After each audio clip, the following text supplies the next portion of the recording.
तीन तरह का जल शिव को समर्पित होता है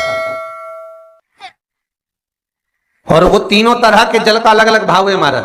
पहला जल सादा, घर से पानी लेकर गए, जल लेकर गए, शंकर को चढ़ाया, वो हमने घर का अपना एड्रेस बता दिया, भगवान शिव को जल चढ़ाकर अपने आनंद के लिए शंकर से कुछ प्राप्त कर लिया। दूसरा जल, जल के कलश में थोड़ा सा इत्र डालकर शंकर को जब समर्पित करते हैं तो महाराज घर में अगर कोई व्यक्ति बहुत रोगीला है, बहुत रोगीला, एक शिव महापुराण में, स्कंद पुराण में, नर्मदा पुराण में, भविष्य पुराण में, अग्नि पुराण में, नारद पुराण में, बरहा पुराण में, वामन पुराण में जितनी चीजें लिखी गई है एक एक प्रैक्टिकल कर देखो तो शिव महापुराण, स्कंद पुराण का यह भाव याद करिए कि एक लोटे पानी में इत्र मिलाकर, जल में इत्र मिलाकर, बहुत रोगीला व्यक्ति, बहुत बीमार व्यक्ति है, एक लोटा पानी उसका हाथ का स्पर्श कराकर शंकर को चढ़ाना प्रारंभ कर दीजिए। महाराज केवल 5 या 7 दिन चढ़ाओ और वो 7 दिन के बाद में उस बीमार व्यक्ति का क्रम देखिए कि उसमें कितना आराम लगा है। औषधि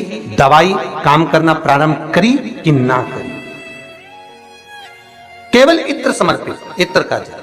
तो पहला जल सादा, दूसरा जल है इत्र का, और महाराज तीसरा जल जो शिव महापुराण के अंतर्गत कहा गया है बेलपत्र का जल।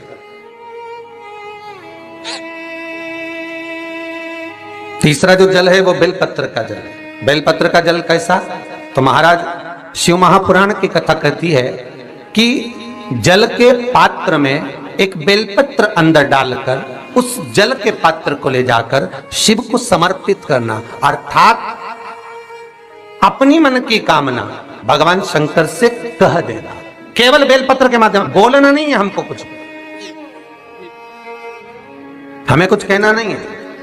3 तरह का जल का जो व्याख्यान वर्णन किया गया, एक सादा जल जो भगवान को कहा, आपने अपना एड्रेस बता दिया, आपने अपने मन का भाव बता दिया। इत्र का जो जल चढ़ाया गया वो केवल रोग मुक्ति के लिए चढ़ाया गया। और तीसरा बेलपत्र, अगर उस जल में एक बेलपत्र भी पड़ी हुई है और वो बेलपत्र पड़ा हुआ जल आप जिस भाव से चढ़ा रहे हो, जिस कामना से चढ़ा रहे हो, शंकर वो कामना आपकी पूर्ण